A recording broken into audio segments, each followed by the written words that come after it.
Are you in the market for a new car? If you're considering an electric vehicle, you should know that sales are down. That could be good for us, right? Melanie Hastings is watching the decline and the reasons why. Yeah, the U.S. demand for electric vehicles was down 46% in the last quarter of last year.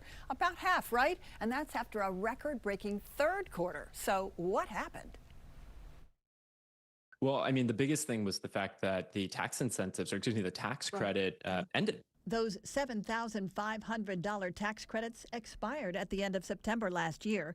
Without the incentive, electric vehicles are pricey, averaging $55,000, approximately $5,000 to $10,000 more than gas-powered vehicles. It costs these automakers more money to produce electric vehicles than to produce internal combustion engine or the most highly sought-after hybrid powertrain vehicles. With slower sales, some automakers are pulling their EVs off the market. One example is Ford. The F-150 Lightning, which was, supposed to be their, vehicle that was going to sell millions of cars over the decade, and they've actually stopped production altogether.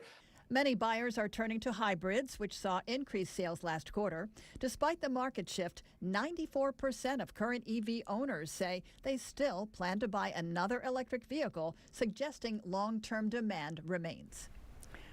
China leads in EV sales, and sales are strong in Europe. What's needed to keep the U.S. in the EV game is lower prices and more charging access. And more affordable options are actually coming this year, including the Chevy Bolt at $28,000, the Nissan Leaf at $30,000, and the Kia EV3 starting at $35,000. Also, Tesla has a Model 2 that's coming out in the next 2 years, starting at $25,000. Now, EV sales are expected to be gradually rebounding in 2026. The market share is expected to stay right around 8% for the year. So there's not like a huge inventory that they're trying to clear out. They're just, the new ones are expensive. That's right, and it costs more to make EVs, so. Okay. Maybe we'll get good news eventually. Yeah, I mean, I can only think of one charging station by my house. So I think the access to charging is a big problem. It's really not. I mean, when you pull up on your screen the charging station, have a whole list of them. So they are hidden, though. They're not obvious like gas stations. They're behind shopping centers or places where you would not expect them to be.